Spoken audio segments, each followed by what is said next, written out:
Well, hi again. We're on chapter 2 of the book God's Day of Judgment by Doug Vogt, The Real Cause of Global Warming. This chapter, we talked about the last time, the different things that led Doug to the discoveries of this crazy, wild information, which has taken me years just to digest enough to share it. The real message of the Torah is a number system, and we need it desperately today. The measurement of the sacred cubit represents every dimension in Hebrew scripture. It's a measurement that unravels the real message of the Torah, a unit measure, a multiple of a number of years that equals polar reversals, the clock cycle of the universe we live in. The number was 12,068, and today I hope that you'll begin to understand what an important number and how significant the number is for you and I today.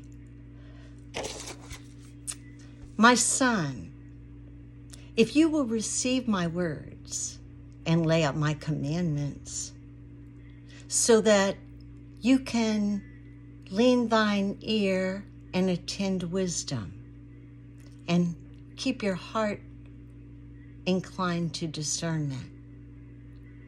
Yea, if you call for understanding and lift up thy voice to discernment, if you'll seek her as silver and search her as hidden treasure, then thou shalt understand the fear of the Lord and find the knowledge of God, for the Lord giveth wisdom. And out of his mouth cometh knowledge and discernment. He layeth up sound wisdom for the upright. He is a shield to them who walk uprightly and in integrity, that he may guard the paths of justice and preserve the way of the godly ones. Then shall he understand righteousness and justice and equity, yea, every good path. For wisdom shall enter into thy heart, and knowledge shall be pleasant unto thy soul.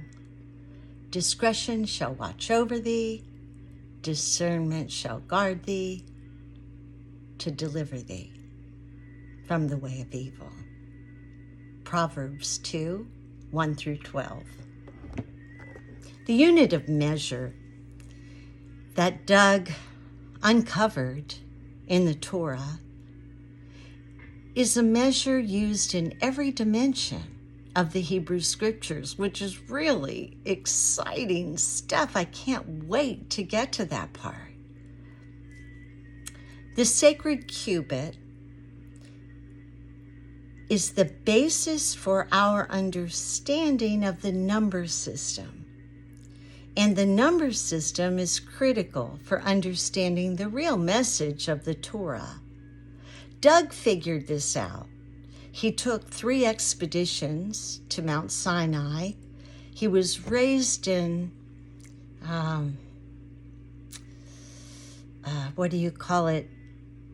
He was raised as a Jewish son and had studied the Torah and read the Bible every year and the whole thing. So he knew exactly, or he had the foundation for everything. He just knew there were secrets. He knew there was more.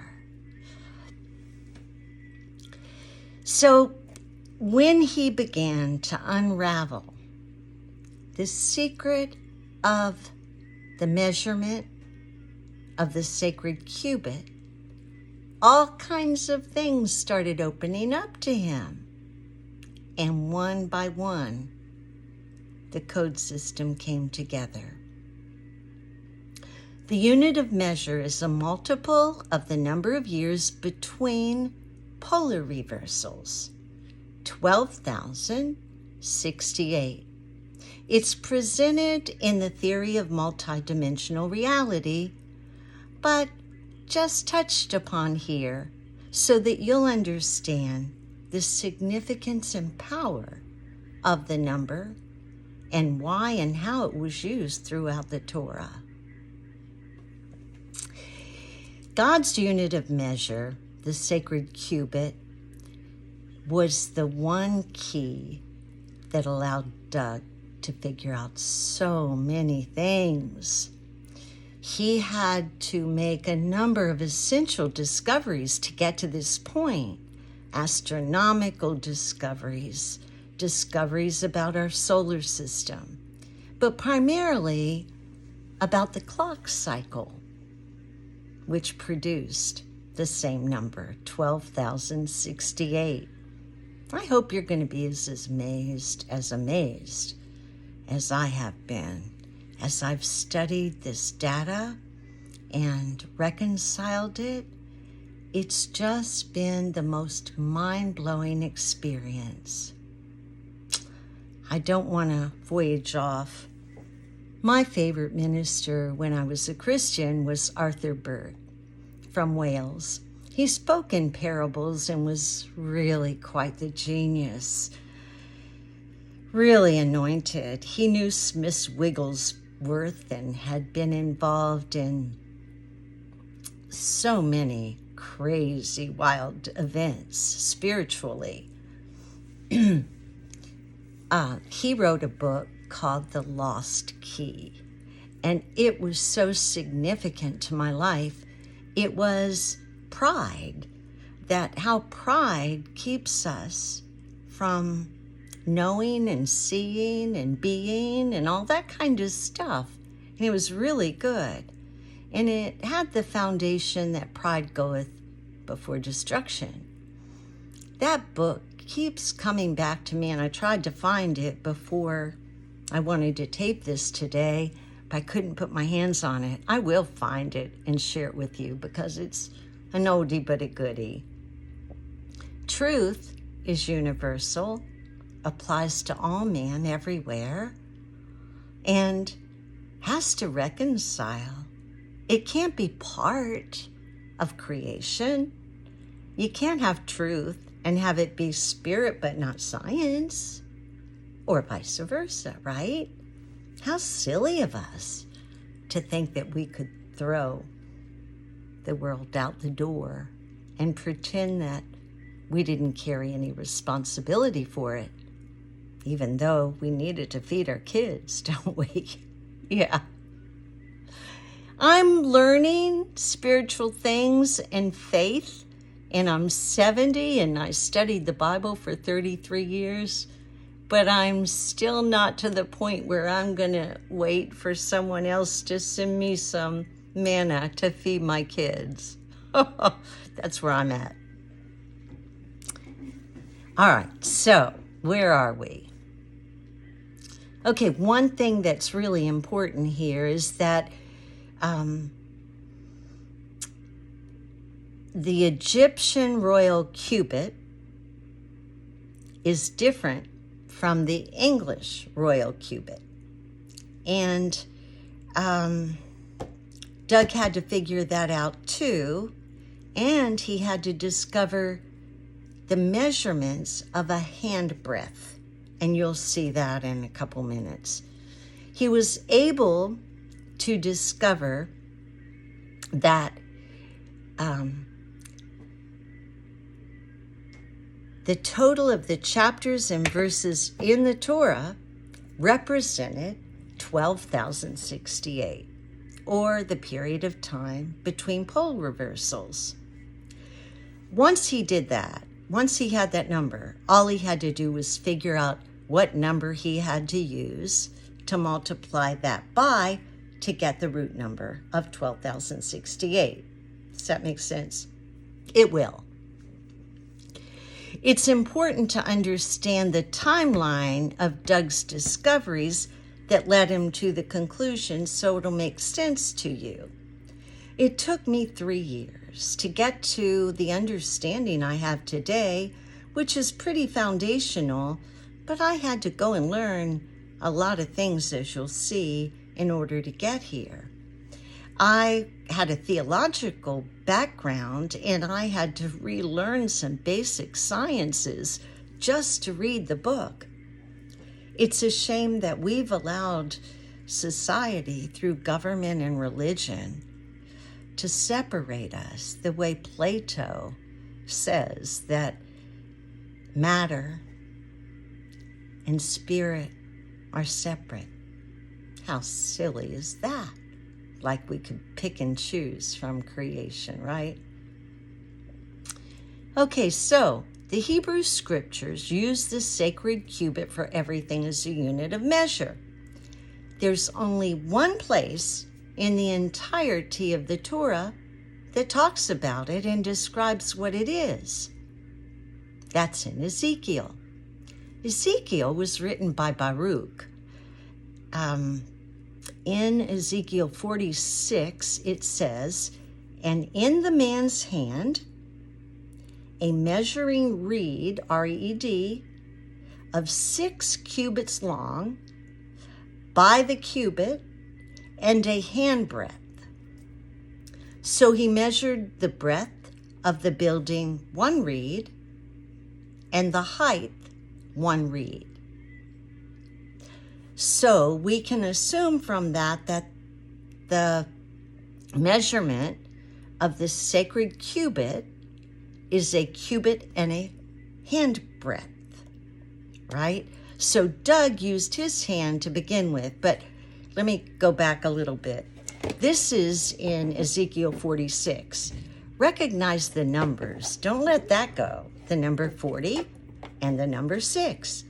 And then in the next verse that he brings up, where it describes that the handbreadth, etc., is 43:13. So remember these numbers because they're going to start to make a lot more sense to you. So the cubit is a cubit and a handbreadth.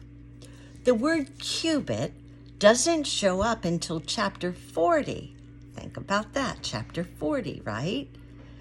And it's mentioned after chapter 40 92 times.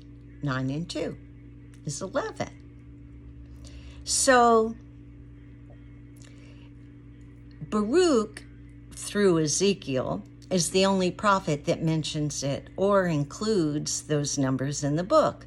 When Doug figured this out, he knew he was the first in understanding what the writers of so many of the Hebrew scriptures were trying to convey or hide or communicate in code. The 12,068 number permeates the entire Torah, showing up in Ezekiel just below the surface story by multiplying a measurement by the value of the sacred cubit. Does that make sense? I've got some tables to show you which will bring a lot more clarity to this. And I'll put them up as a PDF in case you want them. Okay, so defining the number 12,068. Everything that I'm going to talk about for the next couple minutes is the same message, all derived from the same number, the root number, which represents the number of years between the polar reversals, or what we call the clock cycle. It's also known as the great year. The Mayan long count is relative. Okay, so all the numbers that were relayed or communicated that Doug found through the codes were multiples or functions. Forgive me, I said all. Many of the numbers were multiples or functions of 12,068. A quarter is 3,017. A half, 6,034. 2 times is 24,136. 3 times is 36,204. And 4 times, which isn't used very much, is 48,272. It's the sequence that counts, not the decimals. So you can ignore the decimal points when you're looking at numbers like that. If the number does not appear after multiplying it times 24,136, you can divide it by 12 and the numbers will start to show up. Sometimes it has to do, well, Doug thinks that the reason that they had to kind of manipulate this 12 is with the 12 tribes of Jacob, sons of Jacob, or the 12 tribes of Israel, because there weren't 12 tribes in the end, right? They kind of stuck in Manasseh and Ephraim in there, and didn't make sense. So much of it doesn't make sense, which reminds me, when I was talking to Doug, he just said, Cindy, I just kept saying to myself, why do they want us to know all these numbers or generations? And it finally started making some sense. Okay, so the number of chapters and verses in the entire collection of books included in the Hebrew Scriptures equals 24,136, or 2 times 12,068. The total number in the chapters and verses in the Torah equals 6,034, or half of the root number. So the number of chapters and verses in the Jewish books, right?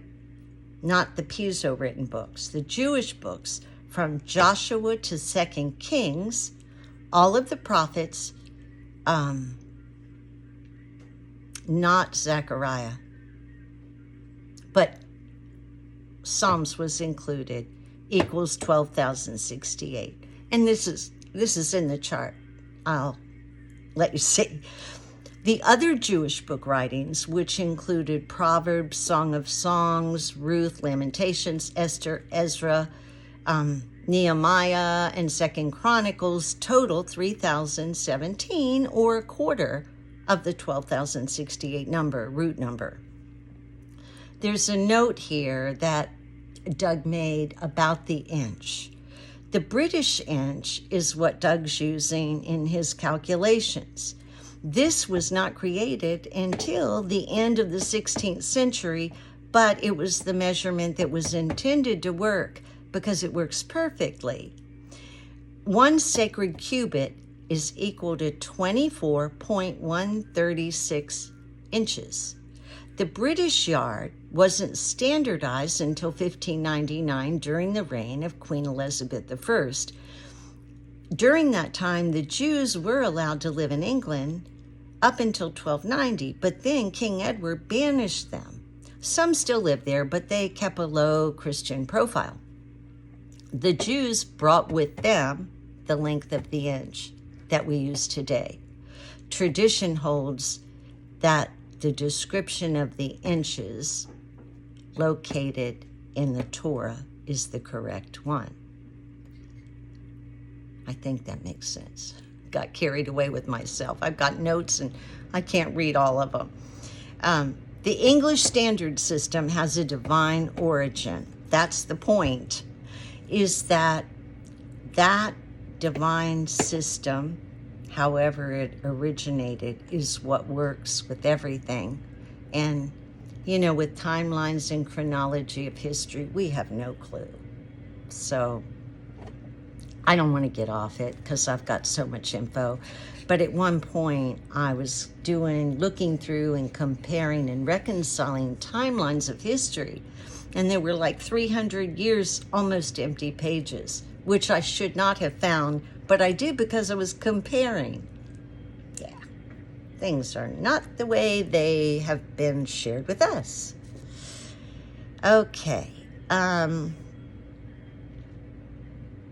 Where am I? Okay. So now you understand why Doug uses the standard system in his book. And then Oliver Cromwell, which at one point it looked like I was a direct descendant of him, and Doug and I had a conversation about that. But then I did some more research, and I'm not sure about it. I hope not. But in 1655, he let the Jews back into England. Okay, Moses breaks the 2 tablets. Now, if you think about the story, Moses uses the code system and the number after he came down from Mount Sinai and saw what his brother had done. Remember, his brother Aaron had built a golden calf. And when Moses saw that, he broke the first set of tablets and threatened death for anyone who would worship the golden calf. The exit story says that 3,000 men were put to sword, but not his brother, even though his brother was the one who built the golden calf. Anyway, the 3,000 figure doesn't mean that anyone was killed at all. It represents the Torah, and here's how. If you take 3,000 times the length of the sacred cubit of 24.136 inches, it equals 72,408. If you divide that by 12 for the 12 tribes, 6,034 is the number of chapters and verses in the Torah. Moses was trying to say that he destroyed the Torah tablets. No one was killed, least of all Aaron and his brother, who created the idol, and it doesn't appear that Aaron was ever forced to build it. This number is also telling us that the Torah had a chapter and verse numbering from the very beginning.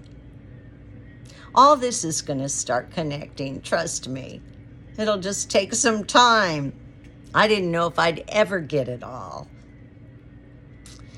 Okay, so if you take a Torah number, it usually meant for measurement, and then you multiply it by the length of the sacred cubit. And if the number you're looking for doesn't first appear, then you divide it by 12 for the 12 tribes, and one of the numbers might appear. Because the Torah is a code book, sometimes it won't work because the numbers are used in other coding systems, which is a whole nother deal. So there are 10 codes that I know about: small lettering, large lettering, composite numbers. And I've got all that information to share eventually. But the one code uses 7, 40, 60, 70, and 400. And whenever they talk about those numbers in some of the Torah, they represent other things, not the clock cycle. So what he did, Ezekiel says the sacred cubit is equal to a cubit and a handbreadth. So where am I? I don't know if I'm lost in my notes here. Where are we? Okay, so Ezekiel is talking about the sacred cubit equal to 1 cubit and a handbreadth. The Hebrews said that a cubit upon the Egyptian royalty cubit was 20.67 inches long. When Doug started trying to figure all this out, he used his own hand, which was 3.46 inches, and the resulting value was 24.13. And then he multiplied that value to get the length of the holy place from Ezekiel 45, 2, from Ezekiel 45, 2, which was 500 cubits square. That totaled 12,065. And he just knew that it was so close, 3 off. He just could not figure it out. So he went back to 1989 to his astrological research. He had spent quite a bit of time studying the pyramids before all of this led up. It's kind of like my research. One thing leads to another. It's not even like, absolutely I'm passionate and curious, but one step points me to the next. I can be looking for a book and the next day it's there right in front of me from the weirdest place. And I'm sure that's how it was with Doug, because I do believe that we're supposed to figure this stuff out. We're supposed to be seekers of truth, never to stop, not to get stuck. We never thought about coding, did we? Yeah, because we've been fed some programming for sheep. Okay. So,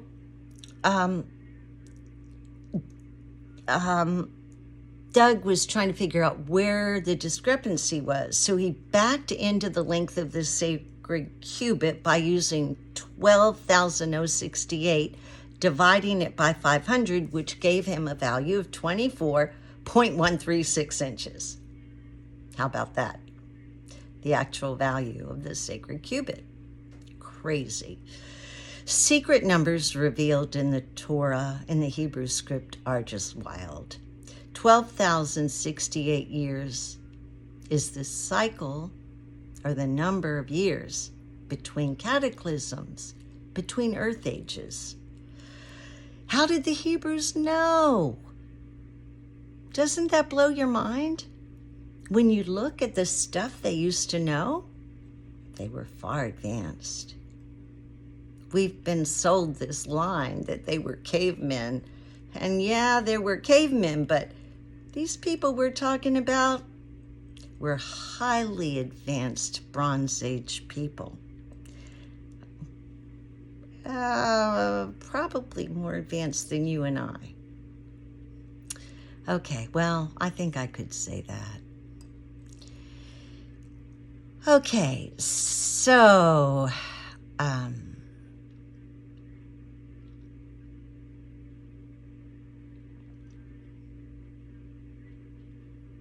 okay, the next chapter, I guess that's where we're at, will reveal the Torah code system not known since Baruch in 587 BCE.